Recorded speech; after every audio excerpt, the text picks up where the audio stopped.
Welcome to Comics League Movie Night. I'm your host, Jared, and today we are discussing Underworld. The others shall be here momentarily, but in the meantime, you get my bearded mug to look out for a little while. So today, again, we are talking about Underworld.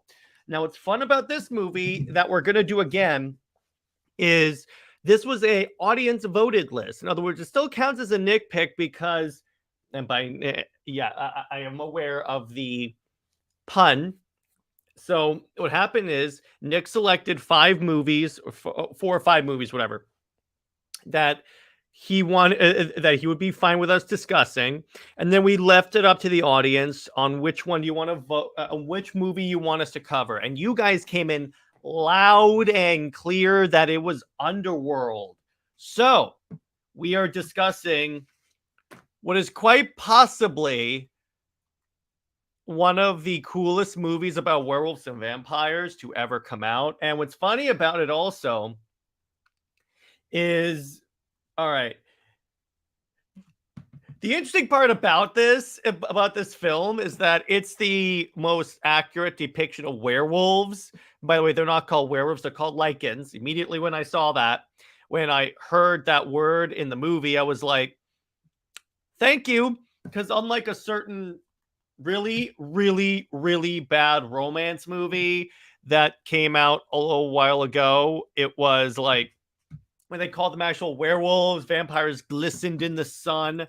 I was like, okay. But for those of you that don't know, and they're probably going to ask, I only watched that because my ex-girlfriend at the time made me watch that. I had shown her the Transformers movie, so she actually she forced me to watch the movie.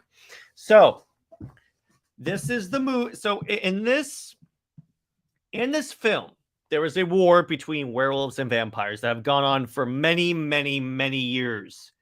So there is this chosen one, as there always is. And by the way, I have seen some very interesting werewolves and vampire genre. Oh, trust me, there is some good ones. So let me bring in our first panelist.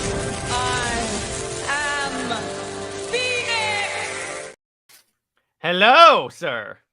Hello. Are we talking about the movie that sucks? I enjoyed it. I don't know if you. We're talking about the first Underworld movie. Okay, so yeah, it's a movie that sucks. Yeah, I see what you're saying there. It took you a second. It took me a second, but this is also, by the way, a great movie for those Morbin Time fans. That's why I put that in the thumbnail. All right, I have to leave now. If you notice, also, it's kind of funny. All right, I gotta ask this. So you could say this was a Craven's last hunt because one of the person's name is Craven and he dies in this movie. I'm sorry, I had to. As soon as I heard that name Craven, I was like, oh no. And there's Nick with his little scowl. There you go. Come on, Nick. Don't tell me you also weren't you also didn't think about that. No, because I have taste, unlike you. And not in terms of ships. So, Nick, since this was your pick, and I liked Underworld movie, I didn't like Morbin Time. None of us did. That's just okay. For the joke. In all seriousness, Morbius was an okay movie. A 7 out of 10, really. Yeah. So, Nick, since this was one of your picks for this week, briefly summarize why you like the movie, what your favorite parts of it are and such. Go crazy. So obviously, yes, this was a pick of mine, and it's been a favorite of mine for a long time.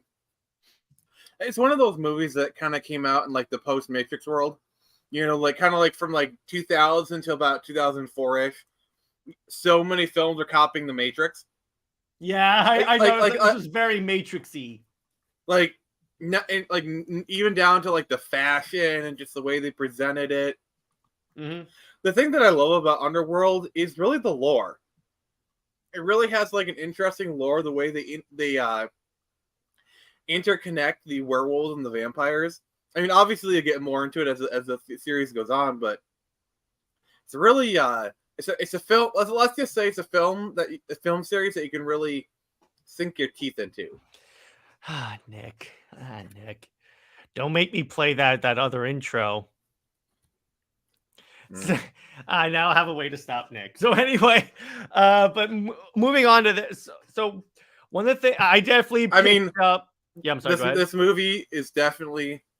Its bark definitely matches its bite. All right.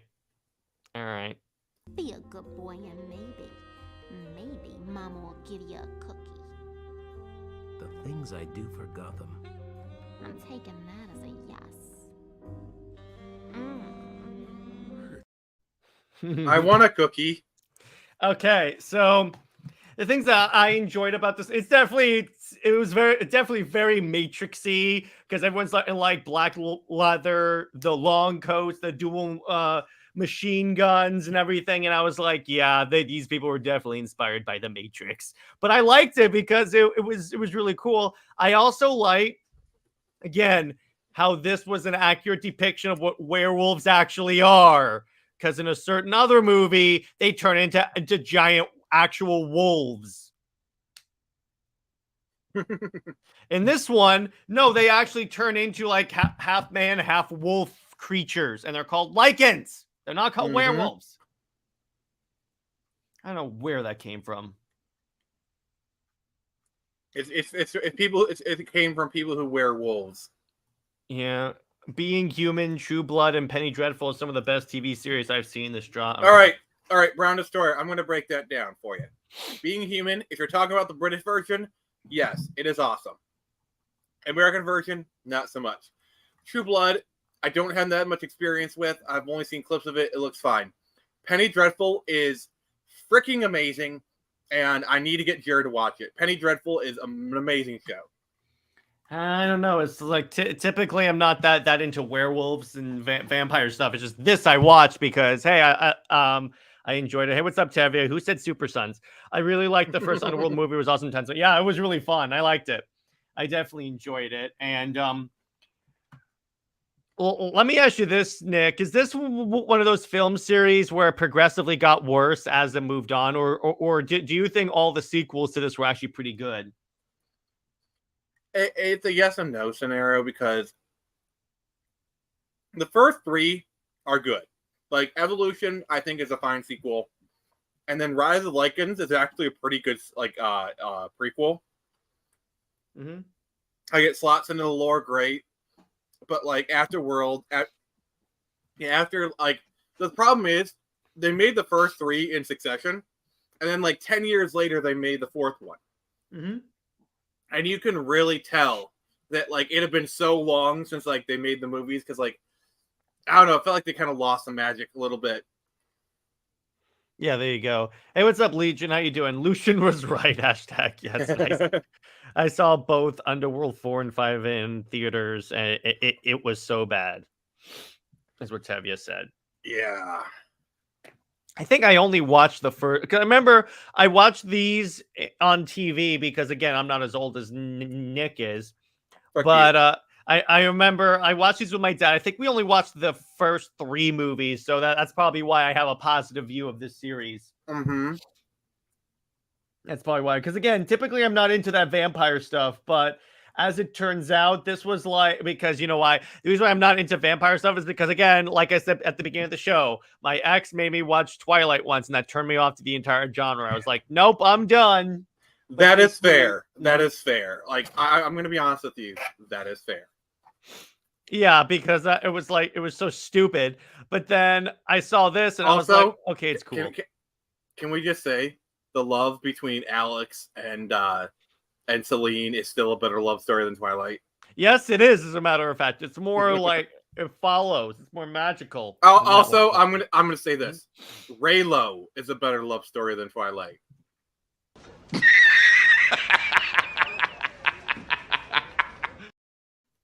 That's a good one, but I wanted to add in the laugh. That's a good one. I like that one. And you, Nick, you also get this. There you go. Legion says, I always thought Underworld 1 felt like a response movie to the first Matrix in a good way. Yeah, that's kind of what it feels like, definitely. I could see that, but I will say, like, as much as we're talking about like this aping off of Matrix, it does add a lot to the whole thing. Like it's not like a straight ripoff. Mm-hmm. Like but they like the feel of the movie, and like I would say this movie has a lot more texture to it than The Matrix. Yeah, that's true. By the way, I love Brown Destroyer. Vampire's Diary is better than Twilight. I mean, Vampire Diary is Twilight, but better. You know that's bad when Vampire Diaries is better than Twilight. When the ripoff does a better job. Yes. But and what's interesting about this is that there are so many actors that I actually recognized. Let me go through the list here. I'm going to pull it up on IMDb so I can... I know the actor for Lucian is the same guy who played Zeus in Tron Legacy. Michael Shannon. Mm-hmm. All right, so let me see here. So obviously I recognize Kate Beckensale. I recognize the actress who played Michael because he was in a show I watched called Last Resort or something like that. It was about a Scott nuclear... Speedman. Yeah, exactly. It was about a nuclear sub that wouldn't fire the missiles. So I knew... But, I was like, I know you from somewhere. By the way, did you know that Kate Beckinsale and Scott Speedman got married after this? Really? Yeah. By the way, there's another person that I recognize from this movie. It took me a second, but I don't know. I was feeling... I don't know. I felt that like one of the doctors was a cold captain, if you will. I know that wasn't the best thing, but yeah, Captain Cold from the Arrowverse is in this one. Oh, yeah, him. Yeah, I was like, wait a second here. Do I recognize that voice? Then I looked at the face a little bit and I was like, okay. Hey, quick question, Jared. Have you ever seen the show Prison Break? No, but I know what you're talking about. Like, you do realize that, like, the two brothers from Prison Break are Mick and Rory, for like Captain Cold and Firefly. Like, come on. Also, here's a piece of interesting lore. So Pierce, who is one of the werewolves, is played by Richard Citrone. He's the stunt guy for Batman in the Snyderverse. Wow, he definitely went up in the world. He definitely went up in the world. You kidding me? I was like, yes. I was like, I know you're from... And obviously, Michael Sheen, I know who that is. So I was like, oh, okay, I see what you're doing there. So another thing that I felt was pretty interesting about this movie is that the visual effects for coming out at the time that it did is actually like not bad, and it actually holds up pretty decent. Well, the thing that this movie does that like a lot of movies of the time that the effect plays, it mixed in the special effects with physical effects. Yeah, like that's part of how it works. Like for example, the hybrid at the end of the film, that's makeup. And like a lot of like the vampires are makeup. I think the werewolves, a lot of them are animatronics. Well, yeah, and that 100% works because yeah, you can tell the animatronics, but I see what they were going for and it works. The other part, like the transformation from man to werewolf, the reason why that also works, I think, is because of the audio of the transformation too. You can feel like the bones shifting, so it tricks your brain a little bit to seeing it more realistically. I will say the werewolf transformations definitely come from the American Werewolf in London school of like werewolf transformations. Yeah. Which, by the way, Jared, you may not have seen the movie. I haven't either, but you are familiar with like the werewolf transformation scene. Like it is famous. I believe so. Yes. Yeah. So like if you look at like how those two scenes are done, it does look like they're very similar. Sorry. It's okay. Yeah, and I definitely like this transformation like idea a lot more than like other depictions because it's like, again, I go back to this because, well, it's obvious. It's a little more realistically done, so you can buy that this is happening. And what's kind of funny is that we watch this movie and I just watch after Animorphs, and I'm like, see, I think the reason why the reason why the Animorphs one is a little unsettling is because they're turning into actual animals as opposed werewolves and stuff. So it's a little, it's weirder, I think. Also, the other thing to keep in mind about Animorphs is this Animorphs came out 5 years earlier, and not only was it TV, it was cable TV. It was operating on that level of a budget. Yeah. So the fact that they're able to pull off all that stuff on a 1999 cable TV budget is amazing. Well, the other thing that this does better than Animorphs, I get why they couldn't do it for Animorphs, but when the werewolves turn into werewolves, they're naked. So it's like, of course. But with the other one, but with Animorphs, their clothes also shapeshift. I get why they have to do it that way legally because it's kids. So that one I'm willing to like. Okay. To look beyond as that. a person who has read the Animorphs books, what they do in the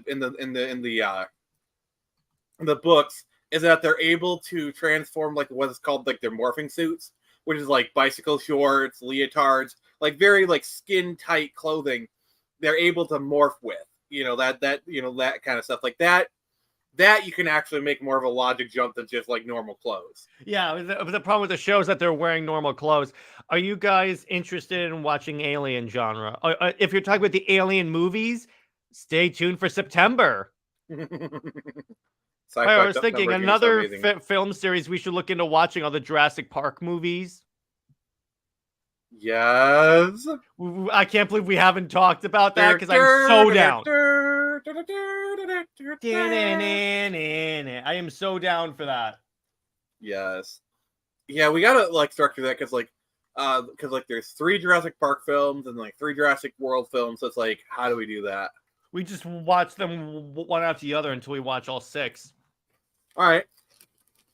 Yeah, there's no reason to make it more complicated. What about it? Let's say we wanted to do all the Alien movies. Would we watch Prometheus and Covenant first? Yeah. I was never really too into the Alien films, but if you really want to do it, I'll do it. We should at least do Alien or Aliens for Sci-Fi September. Didn't we already? We'll talk about this off screen. I'm pretty sure, but I was just bringing that up. But anyway, so as it applies to this, I was so. I'm trying to see what else did I want to talk about with this movie. And then Brown says, I only liked the first Jurassic Park movie. Next movies I didn't like. The other ones are actually not that bad, and Jurassic World is actually pretty decent. I actually saw Lost World in theaters, because I'm old. Oh yeah, I'm well aware that you're old. I'm sorry, I'm just milking that joke for all it's worth now. Yeah. Oh, and by the way, you know what's kind of funny? I started watching that show Camp Cretaceous on Netflix. They tie it into all the Jurassic World movies. Like, actually really well. We need to get you to play some of the Jurassic Park video games. Like I have Evolution. And by the way, JJheat's here, so I'll let him in.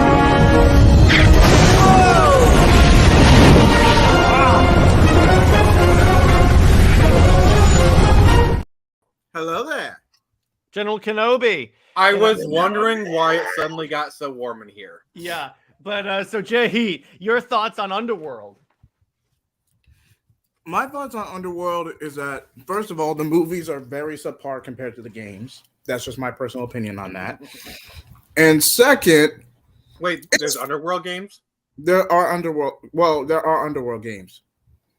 Oh, okay. It's like the idea. I'm looking at it on Wikipedia right now. It turned out there was legal controversy. The film was subject to a copyright infringement lawsuit filed by White Wolf Inc. and Nancy A. Collins, claiming the setting was too similar to the Vampire the Masquerade and Werewolf the Apocalypse games, both set in the World of Darkness setting, and the Sonia Blue vampire novels.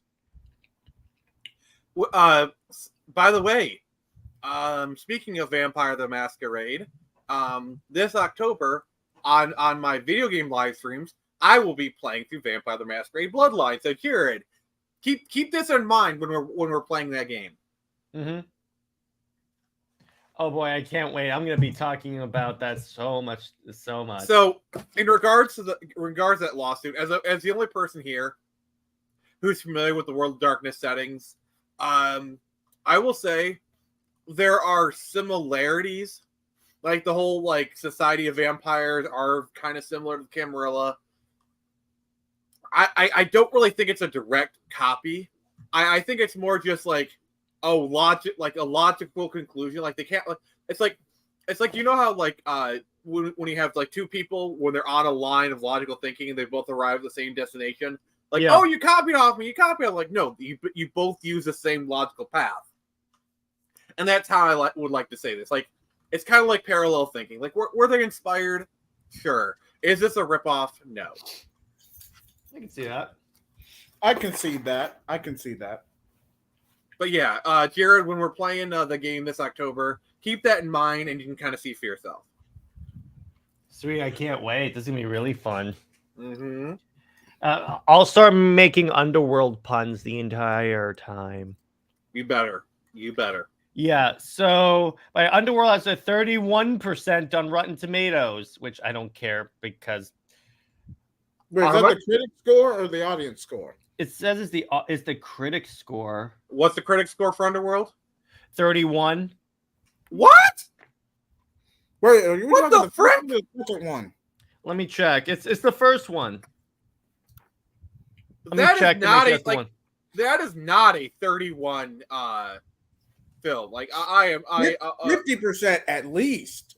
Yeah, No, it's the I'm gonna- 31. It's 31. I can confirm it's 31 audience. 79. I mean, sorry, 31 tomato meter, which is the critic score. 79 audience. 79 makes more sense. This guy was gonna say if it's like I think the film should be in the 70s. Really, that sounds more like it to me.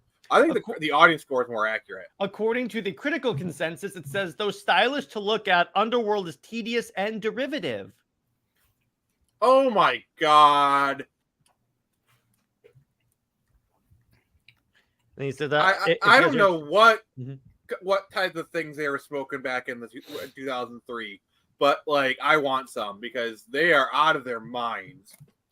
Well, I knew they were out of their minds when they gave like Captain Marvel a like high 90s percentage. I'm like, nope, sorry, you guys suck. Wait, what? Yeah, let me look at the audience score for Captain Marvel. I may have over exaggerated, but let me check here. 79 for Captain Marvel. Well, Now, to be fair, Now wait. The audience score is a 45. Now, to be fair, this was due to high marketing and being segued in between Infinity War and Endgame. No. So, we've covered that. We've covered that as nauseum. So Real quick, JJheat, that's for the money it made, not necessarily the audience score. We all know there was a very special reason why they gave it such a high audience score. By the way, Zack Snyder's Justice League has a 72% critics and a 93% audience. wow, I'm surprised the critics rated it that high. Yeah. And Mission Impossible has a 96 and Oppenheimer has a 93. Yeah, that's pretty consistent having seen both movies. What about Also, Barbie? Look at Barbie real quick. I want to see what 88. Barbie is. Yeah, I can see that. That's fair. That's fair. 88 critic, 84 audience. And by the way, the one thing I will say, Brown, is that typically when we do movies on movie night, there has to be some superhero component to them, which is why we did this, because this is clearly a superhero-ish movie, which works. Yeah, for sure. Now, I do want to go ahead and confirm this. The My Adventures of Superman review with me and Teladia has been delayed till tomorrow night at 8. Jared, it was not that bad. When it comes to hating This Lois Lane, you were giving this episode that just came out, yeah, it was that bad. How do you guys like Oppenheimer? I loved it. I thought it was really cool. It's a very Nolan film. I have no problem with it. I would hope so, given who directed it. Yeah, but this episode of Superman and Lois, there's too many Superman and Lois TV shows. Okay, My Adventure with Superman, one basically turned Deathstroke into an Iron Man ripoff. Stupid. And this one was like abysmal. And this one, have you guys seen the Mexoplick that they're going to use? Never Jared? have I seen such a generic anime design in my life. Jared, you know what we need to do for a palate cleanser? We need to cover Lois and Clark: The New Adventures of Superman. Yes. Because I guarantee you that like you'll be like, oh my god, the show's so much better. I want to get Nick's opinion on Mixoplick. Look, this is the Mixoplick. Like I said, generic anime design. The reason I'm silent is because otherwise I'd be dropping an F-bomb. And by the way, why the proportions on Clark are so horrible? It's like they were trying to go for muscle-bound himbo and they failed miserably. But I'm just gonna go ahead and say this. This was supposed to be a children's Cartoon Network show, but it was around the time from the regime change, from Warner Media, Sarnoff. I'm gonna get clipped in a minute, but this was around that time when the show was greenlit. Why did you say that name? Thank you, Jared. I can't. This episode was dead to me. So you know how like in Young Justice you have the brain and that monkey Mala, gun? Mala. They made it so those two were in love, and they imply that it was before the dude got turned into a brain. So you essentially have a man in love with an ape. As many double entendres as I can make out of that. No, I kid you not. No, that is the plot. Grant Morrison's Doom Patrol. Yeah, but there are some things that just should not be adapted today. I'm sorry. There's just some stuff that doesn't work, particularly the children's cartoon. Yeah, I think that I'm not going to comment on that. I'm just going to say companies pursuing options. In that case, how about we have an Avengers 200 movie?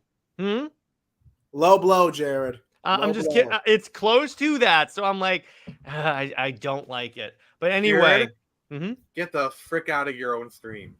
Thank you. So anyway, back to Underworld. We have to get back to Underworld, please. By the way, I will say this movie was so. JJheat, how did you feel knowing that this movie exists and gives you a better depiction of what werewolves are as opposed to a certain other movie? Now, this was the first out of a series of movies. Now, this one was not that bad.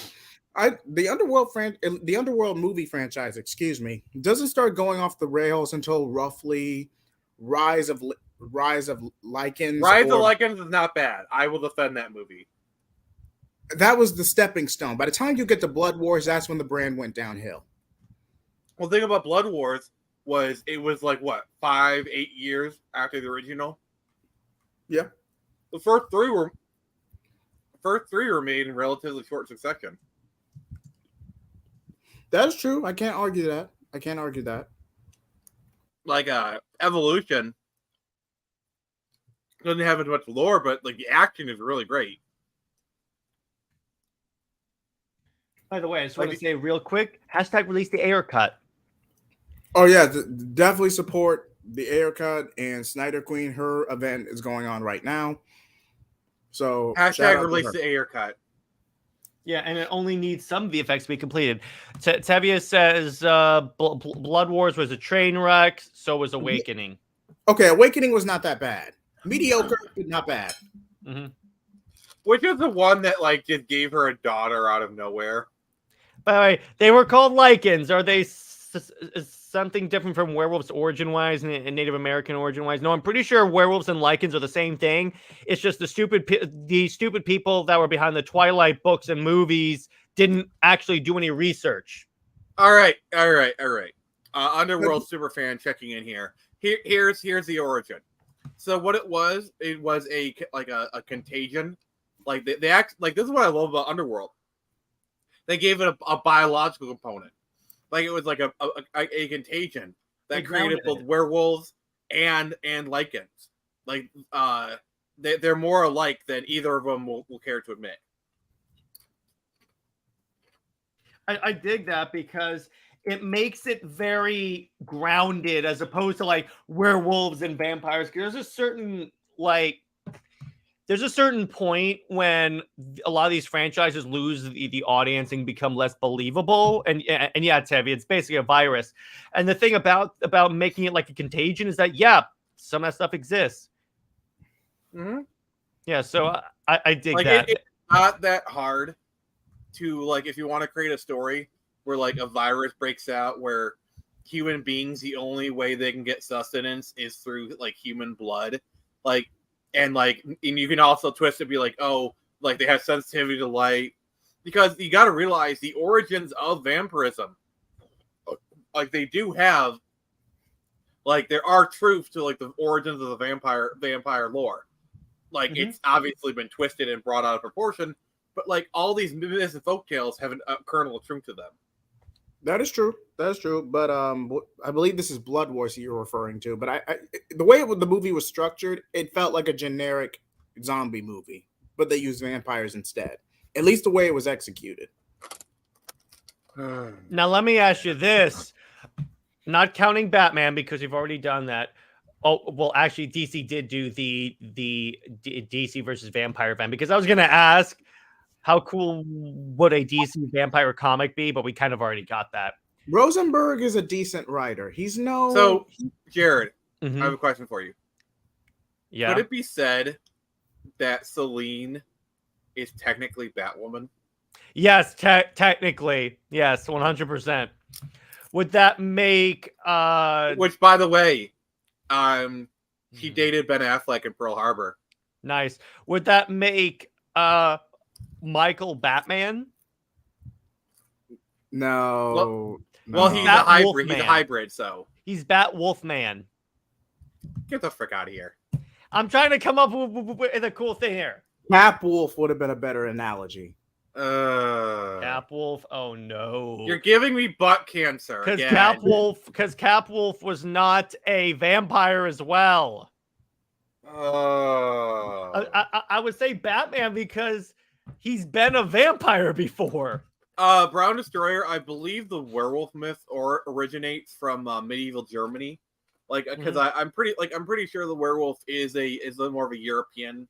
Like, I'm not. That's not to say that like there isn't a version of the werewolf myth in Native American culture. I can't really speak to that because I'm not like familiar with the culture, but I do know that that werewolf myths do date back to like medieval Europe, in particular Germany. Yeah, they do. So that's kind of that. That's kind of it with that. In terms of, I mean, now Nick, let me ask you this: based upon this, the legal controversy about this film series, I was wondering, in what ways is this similar to like Vampire the Masquerade in that sense? That's someone that has played that. Well, I did touch upon it earlier, but like the whole like vampire government thing, it is slightly similar to the Camarilla, which in the World of Darkness, that's basically like the a vampire government. There's actually multiple versions of it.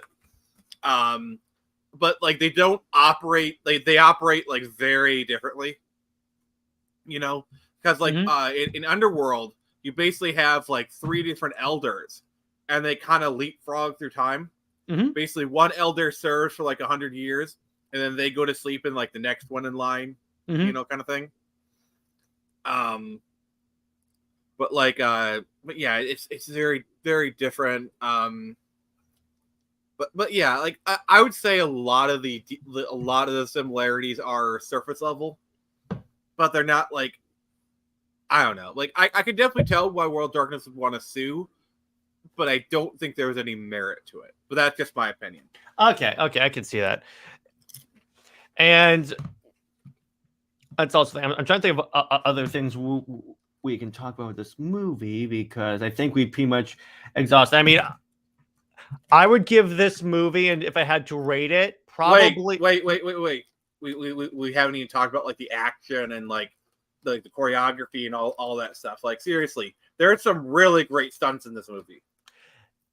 I'll give you that. Like that first action scene in the subway was freaking dope. It reminded me a lot of The Matrix, though. So I'm like, oh, that's cool. I see where they got inspiration. It was similar enough that I got like the inspiration, but it wasn't like a straight up rep off. That's the good part about that. I would say this is another like kind of like gun porn movie where like they put a lot of emphasis on the guns, like kind of like how Celine's weapons are like 3-round bursts kind of thing. Okay, so my favorite moment from this movie is like when she's cornered by Lycans and like she can't get the elevator. So what she does is she just spins around shooting the ground and basically cuts a hole. I love that. And we're going to see that in Ahsoka, except with lightsabers. But I think it's a little more impressive with the guns. Even though those pistols don't have enough mag capacity to do that, but I'll go off of that. What about Actually, you, you're right. So the Mythbusters actually tested the myth. They actually had to use like 3 times the amount of ammunition that Celine did. That's the thing about Hollywood and guns is that they have what's called the Infinimag, which is the idea that no one ever has to reload or anything like that. The bullet's always way more destructive than they actually are. Because I mean, Celine, I got news for you. Celine was going through the movie with a unlimited ammo sheet. Come on. Yeah, and let me tell you this. As someone that's familiar with firearms, the pistol she was using would not be able to cut a hole in the ground.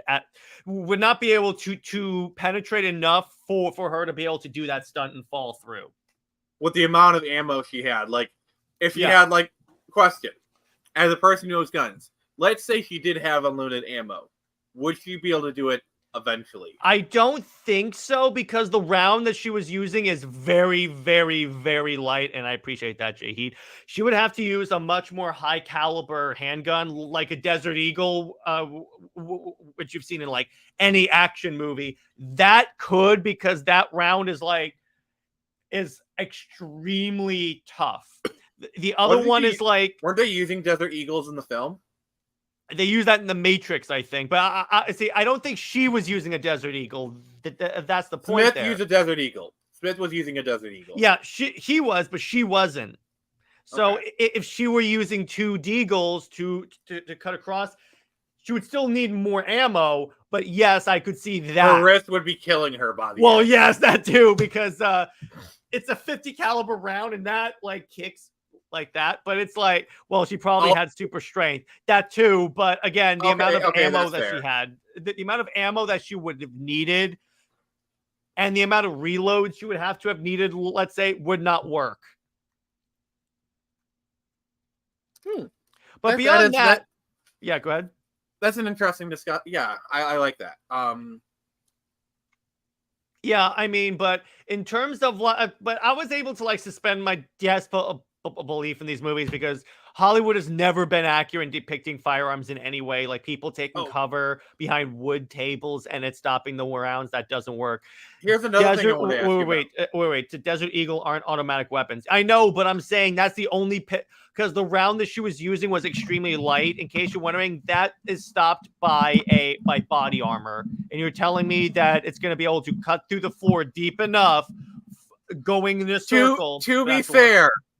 To be fair, the material of the floor is not as dense as body armor because you're talking cheap wood, maybe some plaster. It's not as dense of materials, and it's like anything that is dense is space. Like the densest thing might be some plaster. Like I don't think there's really very much metal going between there. So like that's my only counter argument is it's a lot less dense material. That's true. I also think shooting at the ground and spinning around is a good way to get a bullet in your feet. But it looks cool on camera. It looks cool. So does her foot bleeding, apparently. So, I mean, if you're into that kind of thing. Okay. But I have a question for you. Yeah. Oh, what did you think about like the different types of like ammunition they had created? Like that is cool. Like the bioluminescent rounds and then like the silver nitrous. Yeah. Because like I love like how early on you see the werewolves are kind of fishing out the bullets, and then partway through they use like silver nitrate rounds, so like the vampires, like the werewolves can't fish them out. Yeah, because apparently the way I took it is that when it enters a werewolf, the round itself like melts essentially and becomes a liquid. So again, they can't take that out. So it's like, yeah, I like that. I like, because you know what they're doing? They're essentially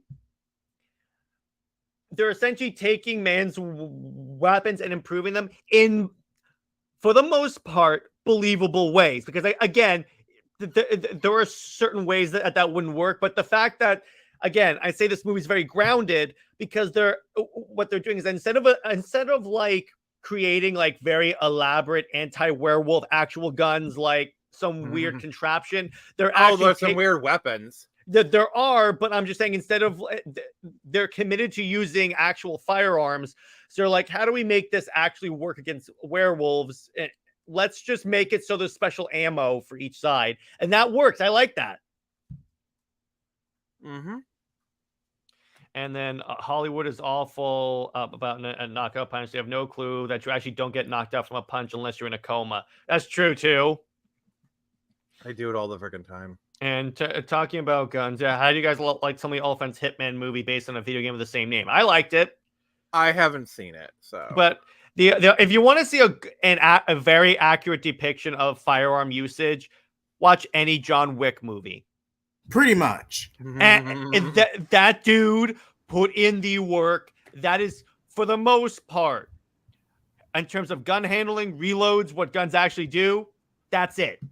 Yeah, and it's like you ever watch like a YouTube video where like a gun expert breaks down the scenes of John Wick. They're just doing nothing but praising him for like how it handles a gun, like the way he moves with a gun, like the way he handles it is like all freaking spot on. Like, oh, there's a YouTube video of Keanu Reeves going through firearms training with like Navy SEALs and like competitive shooters. So he's actually moving around cover. He's essentially doing John Wick and training to be this character. And that's why I like Keanu Reeves, because he puts in the work to look good. Like, have you ever seen videos of him training for the Matrix? Yeah. Like, dear God, the effort that like he went through 4 months of like martial arts boot camp and like the dedication. Even when he had when he even had injuries too. And I will say this: the only movie... Oh yeah, like there's videos of him training, and he has a freaking neck brace on. Yeah, the only movie series that I give a pass to is Expendables, because that's not trying to be a realistic movie at all. No. That's owning it. So I'm like, I'm fine with that, because that's not trying to pass it off as this is realistic. No, it's not. So also, I give a pass to like 80s action movies, because even if they weren't trying, like they're so over the top, it's like, blow off some steam, Bennett. Victor and Lucen were such interesting characters in my opinion. Yes, I always thought that they didn't give enough space for Lycans here. Lycans were treated as just animals. Yeah, that's kind of true, but remember, they're the antagonists, at least of the main vampire Celine, so they're gonna portray the hostiles as animalistic in a way to keep you from like sympathizing with them. The closest you get to seeing to being sympathetic toward a Lycan is with Michael. I will say, when they do have the Lycan scenes, they play them like normal human beings. Like, I really like the scene where Lucian walks in. It's like, we're acting like a pack of rabid dogs. Yes, I love that. That was so good. I dug that. And then Nick, do you mean the Rambo franchise? Yes, those aren't intended to be realistic. That's just Violence the movie. Rambo, but like also a lot of the Arnold Schwarzenegger films. Like, for example, like that quote that I did was from Commando, which, by the way, Rancic from Time Force is Bennett, is the villain in that movie. Oh, that's cool. And it's any of those movies are not meant to be realistic. It's just showing like it's a fun action movie. Whereas opposed, it's like take a movie of Valor where they actually have the actors being real Navy SEALs. Yeah, that has to look good. Yeah, like I always like the movies where like beforehand they take into boot camp. Like if you ever watch the behind the scenes for Black Hawk Down, like they actually had like the Army Rangers went to Army Ranger boot camp, and like the Delta Force people went to Delta boot camp, and like I think they call it bonding. Okay. I want to be clear on this. So Ranger training is called Ranger Assessment Selection, and the Delta Force training is called the Q course. The qualification. I just want to know how you know all this stuff. I have no clue. Because, dude, as geeky as I am about comics, I'm also geeky about the U.S. military. Clearly, nerd. Fun fact: the Athena series started off as a military novel. So just putting that out there. I only changed into a superhero, so Dawson doesn't have to worry about drawing everything 100% accurate, and I wouldn't wish on anyone because there's a lot of details you have to get right. Yeah. So I'm just like, just do it, superheroes. It's fine. And the worst part is, like, if you're trying to go for accuracy of military people will tear you the frick apart. Like, they know their stuff. And what's cool though, what I might do at the end of the 3-part series, or as one of those interim books, I could do a comic books version of the original story. Because, and also luckily, I have a bunch of friends from YouTube, from this comic YouTube that were in the military, so I could ask them, hey, I know this may not be the branch you're in, but can you look at this to make sure it at least looks and sounds more or less accurate? I mean, I could see that being like a kind of like a bonus during like the campaign or something. Yeah, that'd be fun. So let me know if you guys would be interested about that. Have you guys seen the Blade series? And he says, I'm not talking about the movies. Okay. Yeah, I used to read Blade before I fell off Marvel. I used to read Blade. I don't really. Blade's not really my type of character, honestly. It's just not me. So I'm just like, okay. My closest to Blade is Punisher. That's it. Brown Shore says, nerd doesn't have to be wee skinny. I regularly go to the gym. I also know this. So I understand what Jerry's talking about. Yeah, exactly. And yeah, I'm not a fan of the Blade Spike TV series. Yeah, I like Blade only from the Wesley Snipes movies, which that's a series that we have to talk about on the show. Because again, I have never watched those movies. Honestly, no one is a fan of the Spike series. No one. What, Nick, you broke up a little bit. No one is a fan of the Blade Spike TV series. No, yeah, that's true. That's true. That's true. For a while, I'd forgotten it existed. Not gonna lie. Mm-hmm. So, yeah, I mean, and I get the feeling a lot of people won't be a fan of the Blade movie if that ever comes out. I will say this though, from the onset, I was confident that Mahershala Ali could do a good Blade. Like when they announced him, I thought, okay, yeah, he could do it. Like Mahershala Ali, like acting wise, he can do Blade. Like I am 100% confident that from a pure acting perspective, he can do a good Blade. I fully believe it because if you've seen him in anything else, you know he's a dang good actor, and I fully believe he could do a good Blade. But I don't know. It's the entire everything else surrounding it. That's the problem. Again, Blade from Midnight Suns was fantastic. I haven't watched Midnight Suns yet, so I probably should. Well, played it, you mean? Play it. Yeah, exactly. Play it. But in terms of, so let's see, what else? What else do you guys want to talk about before we wrap up this episode of Movie Night? So, what do you think of like the world depiction between this and Van Helsing? I haven't watched the Van Helsing movie, the first, but we covered on a movie night. I'm pretty sure we covered on a movie night. No, we didn't. I thought we did. We did not. I'm fairly certain we haven't because I swear we had like last year. I thought like I could be wrong, but like we discussed the Helsing movie, but I don't think we ever went through with it. Let me do this. We have discussed it. I'm going through the live streams, and so far, no, we never did Van Helsing. That is a travesty. A shame, really. Yes, exactly. Yeah, I'm not seeing it, so definitely not. Because I love the Van Helsing movies, and like the depiction of Dracula, that's actually one of my favorite like depictions of Dracula. That's cool. Have you guys? Now there is one anime. I've heard of Misfits. I haven't seen it. And as far as Heroes, one moment. Oh yeah, he's getting his DVDs. What were you saying, JJheat?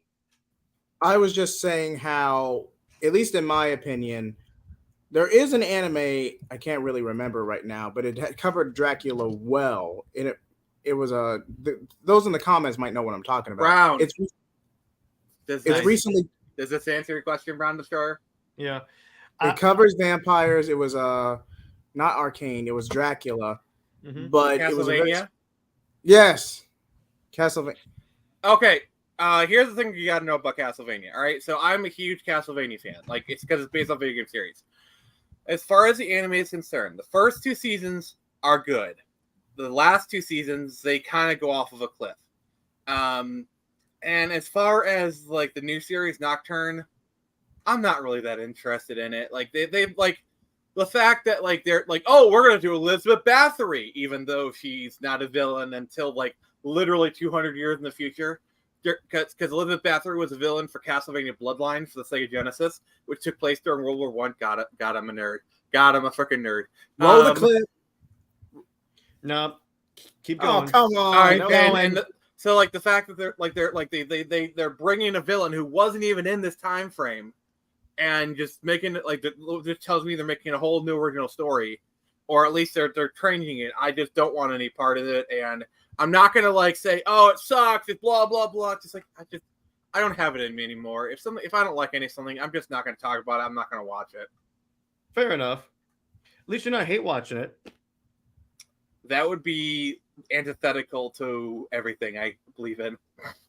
There you go. There you go. Heroes went downhill, sadly, thanks to the writer strike. Oh, but Tevia, that's a great way of bringing things #full circle.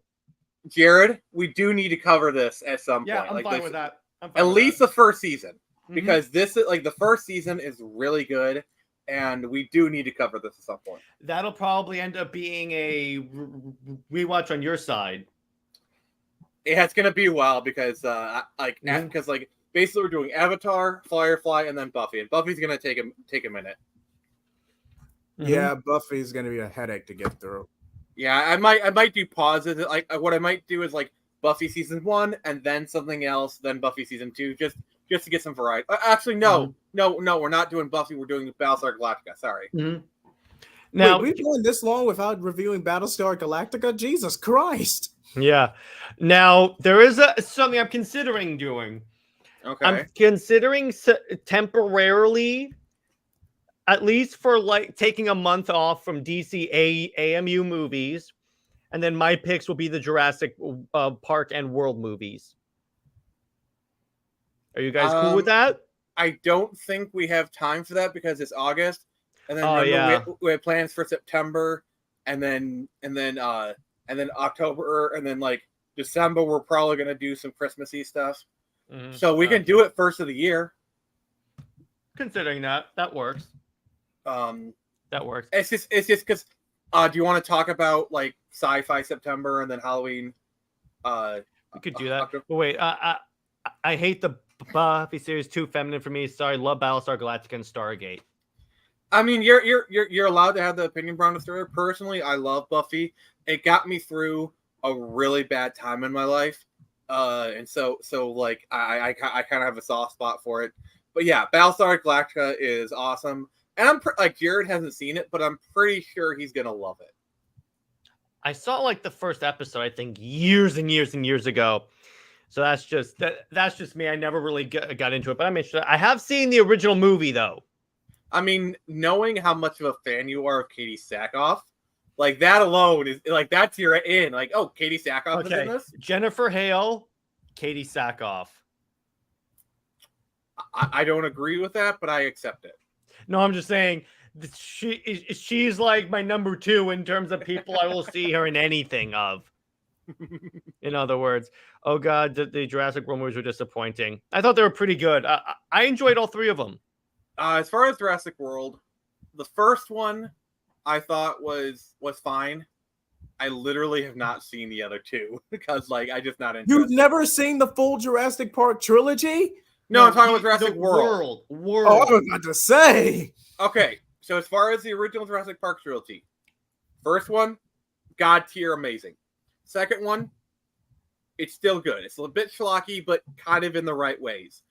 Third one, Alan. Like, that's all I'm gonna say. Clever girl. I mean, that's from the first one, but yeah. No, I like that line. That was good. I enjoyed all of them, really. She's actually has a YouTube podcast named Blah Blah Blah. Oh yeah, I love that. That's funny. You know who a YouTuber we all should subscribe to? Comics League. JJheat Plays. Don't. By the way, Nick, I just wanted to give you an update here. Apparently, something called 2100 Samurai issue 3 shipped. I don't know what that is. It sounds kind of dweeby. Yeah, it sounds like a really weepy comic. Yeah, I may have to wait. Where is it? Where's the clip? Where is it? I don't know where it is. Jeez, where is it? I can never. Okay, here we go. Dweeb. There you go. That's what I'm going to go with that. So on that note, everyone, I think it's a good place to leave it. This was a great picnic. Fantastic. JJheat, you want to update the people on what the next one is, on what your pick is, because you're up next. Oh yes, Karate Kid. Mm-hmm. Oh boy. As for and what I got- Tevia, it wasn't that bad. It was pretty good. Hey, JJheat. Wax on, wax off. Paint the fence. What's your opinion on Henry Cavill's new movie based on Warhammer? I cannot wait for that. I wish him the best. JJheat, I have something I want to say to you. You're the best around. Oh my god, I love like his eyes rolling. Like I can't believe I agreed to this. So on that note, everyone, JJheat, we will make him a fan yet. So Nick, where can we find you and what have you got coming out? Wait, you're saying you will find me. What did you? Where can we find you and what have you got coming out? I got to wrap this up. All right, you can find me on Twitter at the Phoenix Press. I post many delicious memes. That just sounds dirty. Only if you add 2 more. Indeed. All right, and then you can find me on YouTube. Search the same. So what I got coming up is literally in a half an hour. I'm gonna be streaming Spider-Man. Spider-Man. I'm gonna do whatever a spider can. Don't get this copyright strike. All right, and then on Monday we got the next episode of Avatar rewatch to go through, and then on next Wednesday we got we got the usual Zimmer Slithering Brothers podcast. I forgot my own show for a moment, but yeah. So as Jared said, Torrent Samurai is now shipped, and we should be finishing up pencils hopefully today. Sweet. Nice. Nice. As for me, my Adventures of Superman review with Teladia, as I've already previously stated, is officially going to be delayed till tomorrow night, 8 p.m. So feel free to check that out. And after much Jared and I still have to set some stuff up, but we are going to go ahead and have New Direction Young Justice out, where we try to fix the Lobdell run. God help us all. Good luck with that.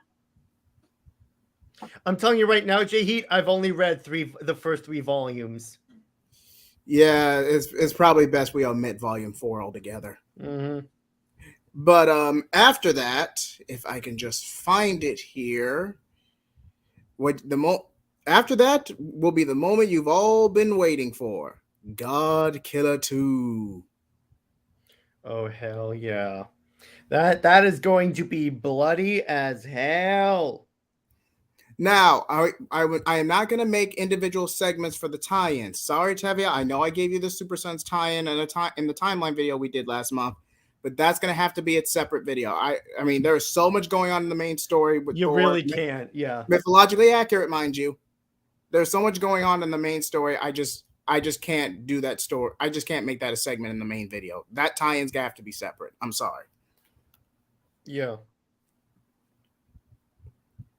As for Comics League, you guys know that this Thursday I have my collab with Joe Sontag. I'm really excited to do that. He's the writer and artist of Reaper Destroyer. I'm really excited to talk to that guy. That's going to be a good stream.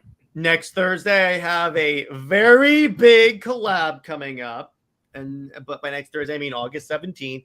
That is a really big one. These gentlemen know. I think Tevia knows, but we're keeping it mum's the word. You'll know the week of the stream, in other words. That's when I'll officially announce it to hype up. It's a big, yeah, it's going to be really fun. Yes. And in terms, I have all my collabs with Nick on Avatar Rewatch, Justice League Rewatch. I have the God Killer 2 with JJheat. It's going to be awesome. I'm just going to say this now. DC would never let us publish this. Well, we would be in charge of DC, so we just say, screw you. We're going to do it anyway. So there you go. And in terms of remember that earlier today I had the Teladia collab where we live watched and reacted to the travesty that was this recent episode of My Adventures with Superman. And don't forget, in a couple of hours, that would be about at 10 o'clock, so 2.5 hours, is Comics League Dark, where we discuss on the agenda Wonder Woman 3, the Sue Storm possible casting, the MCU reboot rumor, allegedly, and Jay Oliva revealing a bunch of Snyderverse stuff that makes me want it even more. By the way, I actually do have a live update on the pencils for Streaker number 2. They are done. Yay! So yep. I just got the last page of pencils from the artist. I'm probably gonna have him take a week off because he hasn't been feeling pretty well. So I'd rather he just kind of rest and then start the inks fresh. So that's gonna push things back a week. But honestly, his health is more important. But yeah, pencils on Streaker are done, all 20 of them. Yay, I'm excited on that. So now that you know what's coming out, and by the way, next Under Two Capes, we will be doing an in-depth thing on what we like and don't like about the Injustice series, including the tyrannic power couple that is Super Wonder. On that note, everyone, stay heroic, and I'll see most of you tonight. See you later. Bye-bye.